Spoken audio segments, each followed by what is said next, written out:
All right, we are on episode number 8. Last time we talked about rationing and more of the social aspects. We talked about you getting your first job in Waldo, and you had mentioned how you took a bit of a step back in time as you got on your first place. You want to elaborate on that? Yes, I graduated in 1950 from the University of Wisconsin.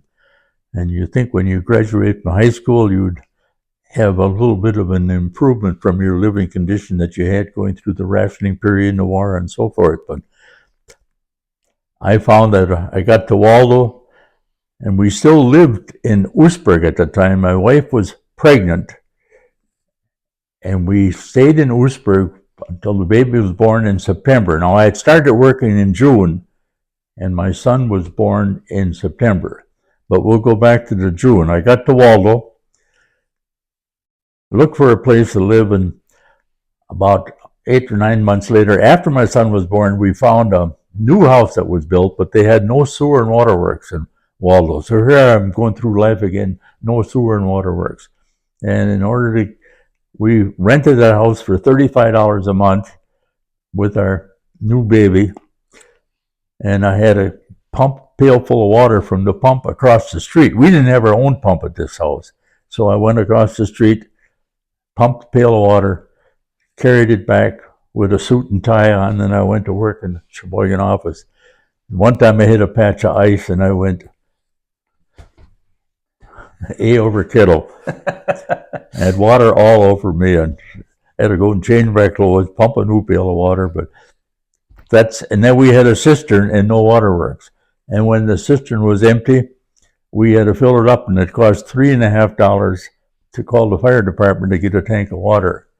Well, I didn't have much money, so I would load up the 1.5-ton truck at the plant, put a tank on the back of it, big cow tank, and go down to the mill pond with a pump, and I'd pump that just to save $3.50. Pump that tank full, and then come and gravity into the cistern. That's how we got water. And we didn't have any hot water, so I talked to the landlady. I said, how about if I buy a water heater and put it in the basement, and I'll take $5 off my rent a month until we get the water heater paid? Oh, she said, that's fine. So I put a water heater in the house, and we had a washer and dryer in the basement. But we never did have running water in Waldo while I lived there.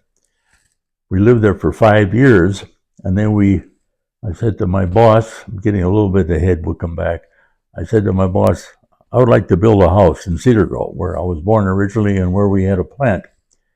He said, okay. He said, just tell Laura, who was our bookkeeper, how much money you need for the house, and she'll give you the money, and then you tell her how much you want taken off your check every month. So that's the bosses I had. So here, I never had a mortgage, and I never really had an interview, which was quite amazing. But I paid for my house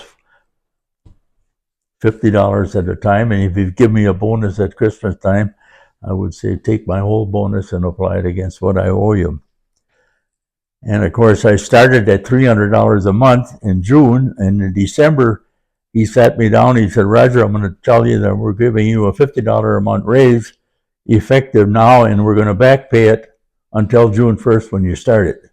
So I said, well, that isn't bad. So now I'm up to $350. But here I get to Waldo, 1950, June 15th. I worked in the morning at the plant with my dad. He was now my self-appointed engineer for all of the plants. And we had to go to high honors convocation. I had high honors that afternoon. So at noon, we quit work and changed our clothes and drove to Madison in time for the 4 o'clock festivities for the high honors. The only people at the graduation were my dad and me. So I got my high honors, came back, and now I am plant manager of a plant that I didn't know how to run. And the company that hired me had 3 plants, Cedar Grove, Waldo, and Brillion, and they were all autonomous in that they didn't have any common practices on how they kept grower records and so on and so forth. Each plant was on their own. So here I come in there when I'm 23. I never run a payroll in my life. I kept grower accounts. I was responsible for all the engineering and everything that happened at that plant. and nobody that came down there and worked with me 2 weeks. So Gracie was the office secretary, and she was good. I said, Gracie, I don't know how to run this place, and maybe you don't, but we're going to run it. And a couple months later, she said she was pregnant and she was going to quit working. So now I was running the plant on my own. I did that for 2 years, and the boss said, now I want you to run all 3 plants. Find somebody to take your place at that plant. So I said, I'll take Ed Seaman, the warehouse man. He was my same age and very smart, a real grumpy old bachelor, but he was a good guy. I said, I want Ed Seaman. And my boss said to me, Ed Seaman? He said, well, you have to work with him. Go ahead. So I hired Ed Seaman, and then I got involved with all 3 of the plants, setting up. I did everything in all 3 of the plants. My boss was a salesman in the office and the finance guy. He made sure we had money, and he let me run. I was buying the equipment, buying repair parts, doing everything. So I had my education really started after I got out of college. And during the years, So how old were you when you became manager of all 3 plants? 25. 25. And a lot of people didn't like that, of course, because they thought a young snot like that just out of school, he doesn't know what he's talking about. But my boss had faith in me. And then I started unifying the plants, and I'd have grower meetings or grower fieldman meetings from all 3 of the plants. We would sit down in their office in Sheboygan, and I would go over the plans for what we're going to do. And I set up planting schedules. People don't realize it, but everybody wants their peas planted on a perfect date. But we have to run peas for 4 weeks. So you have to stretch the planting out so you have the peas every day.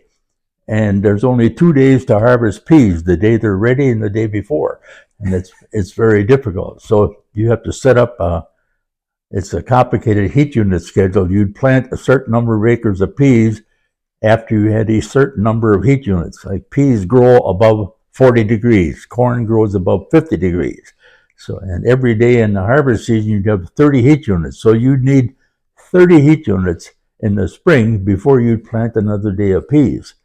Now, your different varieties require different days, so you could set up a complicated planting schedule that would allow you to have hopefully good quality peas every day of the pea season. So I set this up for all 3 of the plants. When I started, we had sales of $350,000 for the whole company. And when we sold the company in 1969 or 70, we had sales of $3.5 million. So before the planting season, what did they do? They just put them all on the ground at the same, before the planting schedule, I'm sorry, did they just put them all on the ground at the same time? Well, they did it by the seat of their pants. They didn't have any, they knew that if they planted all their peas in one day, they would have trouble in harvest season. But with a scientifically based system that wasn't perfect, but it eliminated a lot of problems. But then you'd have problems in that you'd have a lot of rain or no heat units, and the calendar kept moving. And then you had half your peas in the bag, seed, and you only had a couple of heat units left to plant it. So what would you do? You'd say plant them all because you can't sell peas in a bag. So hopefully if you'd have cold weather in the harvest season, you'd be able to harvest at least some of those peas. So, and we had poor plants. They're all wooden plants, antiquated plants, but we packed good quality peas and corn, and we did it at a low cost because we tried to get everything out of it we could and still have good quality product. And that was all you did, was just peas and corn at that time? Peas, corn, and beets. We had beets and peas at Brillion, and peas and corn at the other 2 plants, Waldo and Cedar Grove. Now, the reason they bought Waldo, they needed food service or gallon-sized corn to satisfy their customers. We had some customers like Sexton and Cisco that said, we want corn to go along with the peas. So they bought Waldo, and I was involved setting up a number 10 corn operation in Waldo to satisfy that need. That was one of the first things that we did.